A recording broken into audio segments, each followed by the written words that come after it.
¿Qué tal, Carlos Enrique? Muchas gracias por recibirnos en tu casa.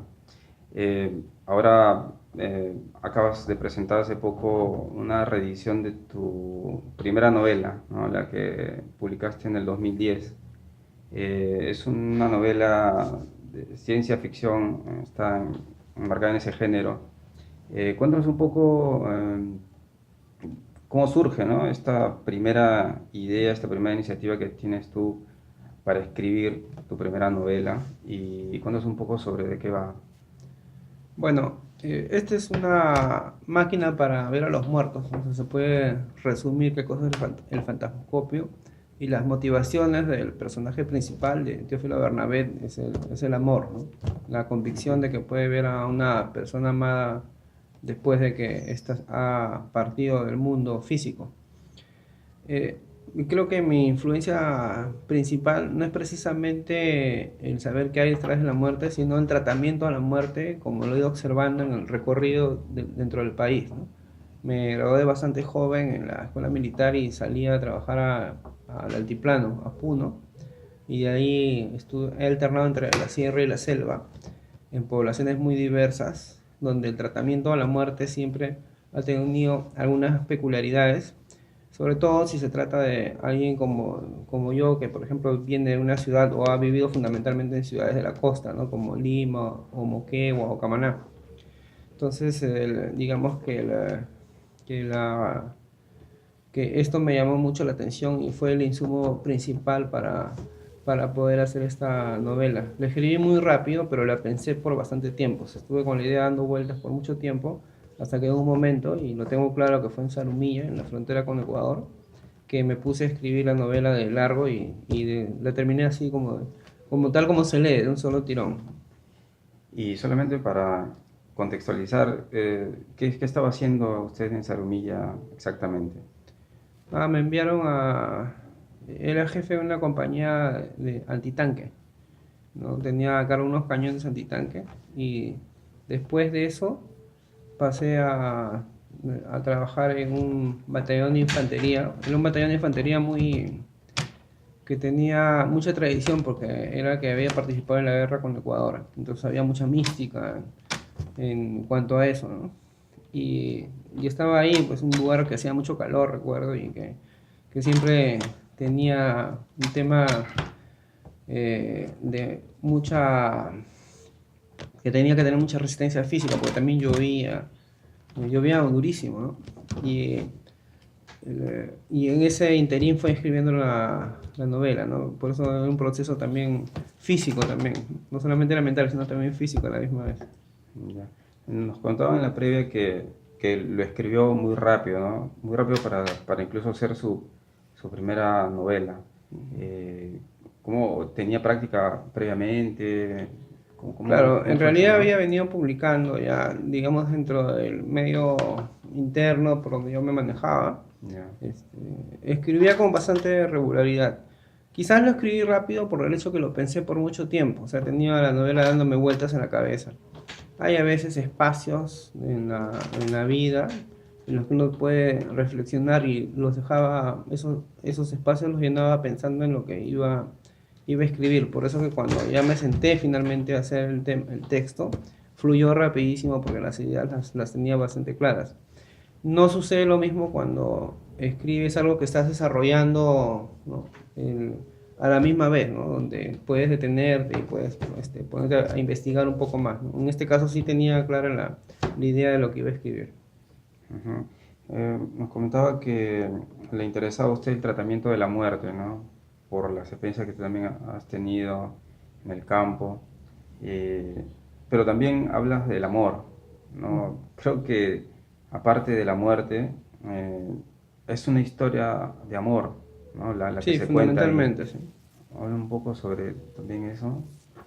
Yo pienso que el personaje tenía unas convicciones tan marcadas con respecto a la muerte que utiliza su genialidad, porque en el fondo es un genio, para lograr mantener el vínculo con la persona que amaba, ¿no? Entonces, se toma su tiempo, le toma mucho tiempo, en realidad hay un gran trabajo científico en el caso de él, pero finalmente lo consigue y lo toma con naturalidad, ¿no? no lo toma con sorpresa.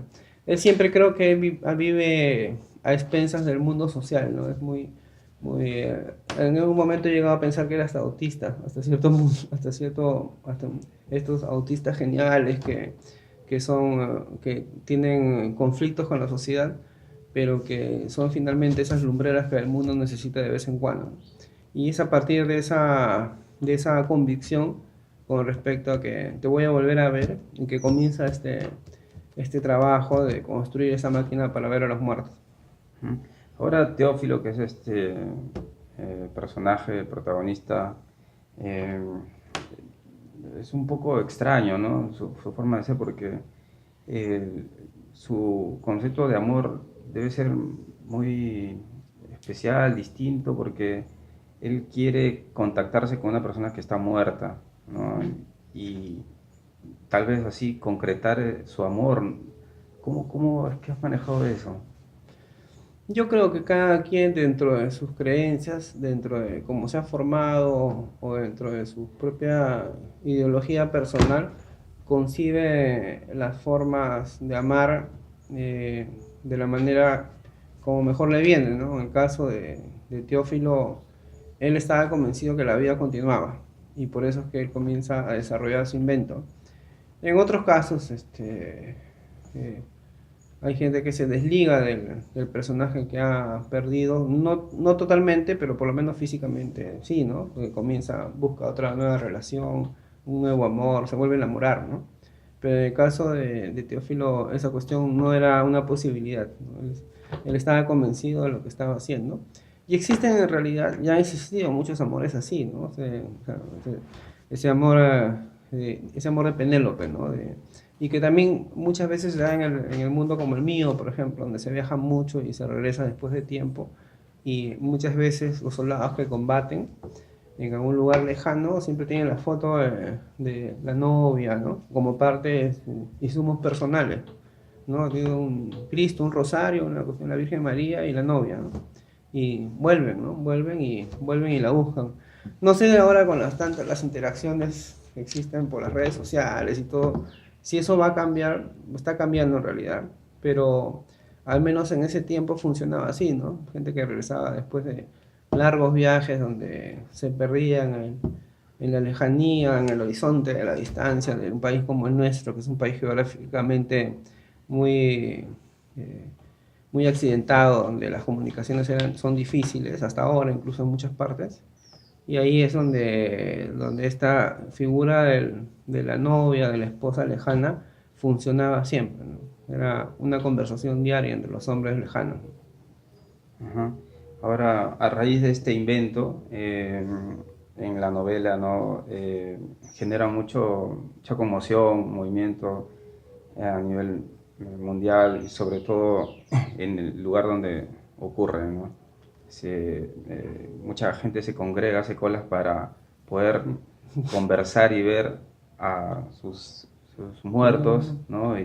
U otros tratar de resolver Para resolver sus temas. algunos vacíos de la historia. Eh, pero también hay un choque ahí, ¿no? Con la religión y con la ciencia, ¿no? Ah, Cuéntame un poco sobre ese punto, ¿no? Claro, lo que pasa es que al margen del tema del amor en sí mismo de la novela, cuando lo fui escribiendo, me iba preguntando qué sucedería si este escenario se presentara, ¿no? Si finalmente alguien dijera, bueno, señores, eso es lo que pasa después que la gente muere, ¿no? Entonces, eso sería definitivamente una revolución mundial, ¿no? Porque ahí cambiaría la legislación, que es lo que propongo en el libro, ¿no? Hay un cambio de legislación, hay un cambio de cómo ver la vida, hay un cambio de valores, y bueno, no voy a spoiler un poco, pero ya visto el insumo principal también cobra otro nuevo valor, ¿no?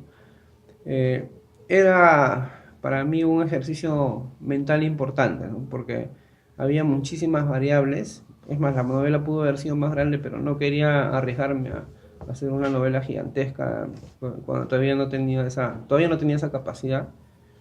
Y, pero me daba para muchísimos temas, ¿no? ¿Qué pasaría si sucediera esta cuestión ya demostrada de manera frontal, ¿no? Como cuando se descubrió que dos nubes producen un rayo, ¿no?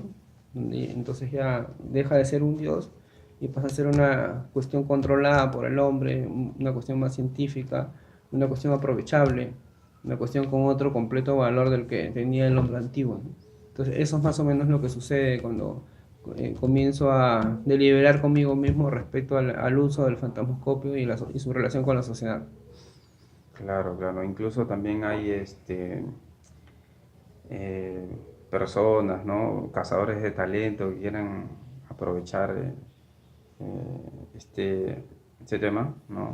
El invento. Y el invento para hacerse ricos, ¿no? Quieren apoderarse de él.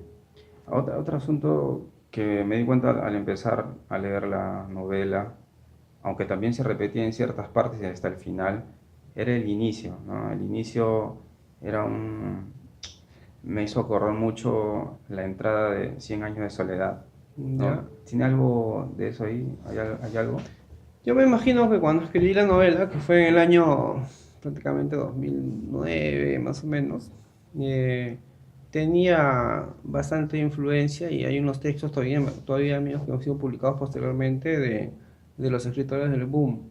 Y paulatinamente he ido tomando mi propio camino, me he ido, no porque es por la naturaleza misma de la praxis, ¿no? O sea, es natural que, y eso se lo digo a cualquier escritor joven, no es natural que un escritor joven imite un estilo que le gusta, que le parece convincente, Ujú. y ahí poco a poco va entrando su camino.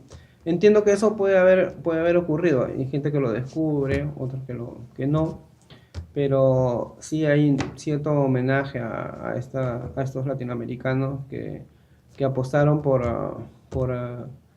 escribir en su momento y que bueno, han sido bastante reconocidos en el mundo literario, en el mundo contemporáneo. Ujú. ¿Y qué otros escritores, aparte de Gabriel García Márquez, dentro del boom has leído con bastante regularidad? He leído todos. He leído todo, pero incluso yo, por ejemplo, solía escuchar las opiniones de a los escritores del boom sobre las influencias de ellos y también leía las influencias de ellos. Por ejemplo, he leído mucho a Fowler, ¿no? De Sí, Vargas Llosa. sí, Es, Sí, he leído mucho eso. Eh, Hay una serie de, de persecuciones que uno hace de autores buscando este, encontrar más o menos cuál es su camino y bueno, lo vas hallando hasta que encuentras el tuyo mismo, ¿no? Y creo que eso sucede de forma general, ¿no? Me parece que no hay nadie que me pueda decir que alguien se inventó un estilo porque sí, ¿no? Sino que tiene sus raíces en todo caso. ujú. Esta novela se acerca un poco al cuento también, ¿no? Parece un cuento, pero es una novela de ciencia ficción. Eh, te has ido acomodando, digamos, al género. ¿Te gusta más escribir novelas? Sí, escribir novela me gusta más incluso que el cuento. No por eso renuncio al cuento. A veces escribo cuento. Acabo de escribir un cuento que va a salir a una antología dentro de poco en Crisol. Pero escribo guiones. Por ejemplo, escribir un guión es más complejo porque no solamente piensas en el o sea, no piensas solamente en la historia, sino en el espectador y también piensas en el productor. El productor te llama y te dice, oye, esta escena es demasiado cara, entonces cámbiala y puedes modificar muchas cosas más, ¿no? Entonces es más complejo.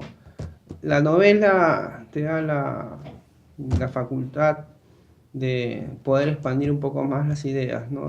De hablar más en todo caso, ¿no? Y para mí es más cómodo escribir novelas, me siento muy a gusto, ¿no? Como cuando uno tiene tipos de vehículos que le gusta manejar, ¿no? Por ejemplo, a mí me gusta manejar auto, ¿no? Hay gente que le gusta manejar esas camionetas gigantes, así, que son impactantes y que parece que fueran a atropellar a los carros en la ciudad.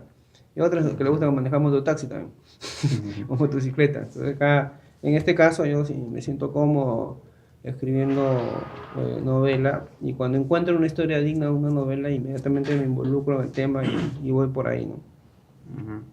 La última vez que conversamos fue por la guerra que Hicieron para hicieron mí. para mí, hace un par de años creo. No, el año pasado. ¿Sí? Sí. ¿El año pasado fue? Sí. Ya, como estamos en 2019, ya, ok. Ajá. Bueno, ¿hay otro proyecto de novela que Sí, estés sí, trabajando? sí, es el último proyecto que voy a escribir sobre el tema que tiene que ver con la subversión, porque creo que ya, el terrorismo, Ujú. porque ya creo que, me parece que en mi literatura por lo menos cumplió su ciclo, porque ya escribí y ya reflejé bastante lo que pasó con los combatientes militares y no militares. Es un relato de un muchacho que fue secuestrado por Sendero casi como 11 años. Ya. Entonces es un relato bastante duro, muy duro, la verdad que muy duro. Es la primera vez que siento, no dolor físico, pero sí dolor de escribir algo.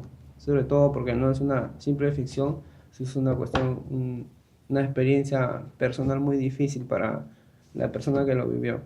Así que estoy en eso, no sé todavía cuándo va a salir el texto, pero es lo que estoy haciendo ahora en el caso de la novela, ¿no? Bien. ¿Y tu, tu primera novela, El Fantasmocopio, se presta para alguna serie, para alguna película? Quería saber si hay alguna propuesta por ahí. Sí, hay una propuesta que me acaban de hacer al respecto.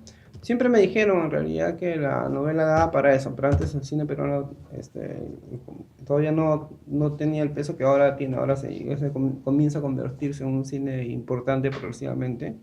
Así que he tenido una propuesta bastante sólida al respecto que ya en estos días se va a concretar. Y ya, bueno, vamos a esperar el proceso, que siempre el proceso del cine es un poco largo y tedioso y complejo, porque ahí sí se tienen que unir demasiadas voluntades. Pero vamos a ver, ojalá que salga y que salga bien. Claro, pero parece caro, ¿no? Por todo lo que Eh, uno ha podido leer ahí, las cosas que se claro, tienen que ambientar, acomodar, toda la claro, producción. no, es una producción ambiciosa. Sí. Sí, Cuando le pregunto, lo primero que dije, pero hay un tema de efectos. No, no te preocupes por eso. Es un tema que es manejable por nosotros, pero sí, eh, si sale, va a ser una locura, ¿no? Porque en realidad sí es una novela que también tiene bastante humor también, ¿no? sí, manejas también un poco el humor, incluso en tu libro anterior que puede haber también, ¿no? No le eres esquivo al humor en la ficción. Claro, es que, sí, o sea, es que eh, yo pienso que lo coloquial siempre forma parte del ser humano, ¿no? Si no, tampoco funciona, ¿no? Incluso hasta a veces hasta en la tragedia sucede que hay Ujú. cosas muy coloquiales, eh, hay una escena de Rescatando al Soldado Ryan, Ya. donde los alemanes sacan metrallan a los norteamericanos en la playa y un soldado americano le dice, oye, déjanos descansar, ya pues, no, déjanos, ya no nos disparen, ¿no? Te suena jocoso, pero aunque no me creas, es verdad, ¿no? Hay un momento que, en el peor momento de una cuestión así tan agresiva como puede ser el momento de perder la vida, suceden cosas así. Por ejemplo, ahí en la guerra que hicieron para mí también seguramente has leído, hay una escena donde hay un soldado que se apellida Yaranga, ¿no? Ujú. Y estaba en una emboscada y el soldado caminaba en medio de la emboscada y encima las balas le estaban cayendo, pero le estaban cayendo encima de los cargadores que tenían. Y cuando iba sucediendo esto, unos suboficiales le dijeron, ven para acá, escóndete acá, ¿no? Porque te están cayendo las balas. Y Yaranga decía, dígale a mi mamá que fue un buen soldado. Entonces eso está loco, ¿no? Lo chaparon y lo metieron a guarecerse, pero ya cuando pasó el tema, la gente se acordó, ¿no? Y su apodo era buen soldado, le decían, ¿no? Así que eso, eso pasa, ¿no? O sea, también entra el humor en medio de la magnitud de la violencia. Claro, para, digamos que Acompañar, apaciguar, claro, apaciguar el momento que estás pasando, ¿no? sí, sí, suele suceder. O a veces también en la, en la soledad, hay una soledad, así, una soledad en la que no pasa la hora. Esa soledad también solamente la puedes convertir riéndote nomás, porque si te comienzas a deprimir, Y es horrible, ¿ah? La depresión esa se llama estrés postraumático. Y comienza a deprimirse el individuo, a deprimirse, y lo que más refleja su rostro es la tristeza. La, la tristeza, comienza a tomar actitudes. Una vez me contaron que en la guerra con Ecuador, los oficiales se daban cuenta cuando los soldados comenzaban a tener estrés postraumático, porque lo primero que hacían era cortarse la manga del uniforme, ¿ya? Y se ponían vinchas y como para parecer Rambo, ¿no? Entonces miraban, ah, este es Rambo, decían así, ¿no? Pero era y ahí cuando fue pasando uno, al otro día otro, así, era Rambo uno, Rambo 2, Rambo 3. Pero de ahí, era esos que cortaban la manga, eran los que comenzaban como por ejemplo, decía, yo no sé qué hago acá. Oye, pero si tú has venido, eres soldado acá, ¿no? A mí me han traído, nomás se me sacaron de mi casa. Y se comienzan a hacer historias, es interesante. Se hacen toda una historia en la cabeza, una historia así que uno lo escucha y piensa que es verdad, pero no, o sea, y de ahí, entonces lo que trataban de hacer ellos era tratarlos de unirlos al grupo, porque también se aíslan. Y todo ese es un proceso así que también he visto en otras partes, de otra forma, sí, pero es bien parecido, ¿no? El miedo a la muerte, así, a la fricción, te comienza a hacer que tu cerebro tome otras formas de defensa.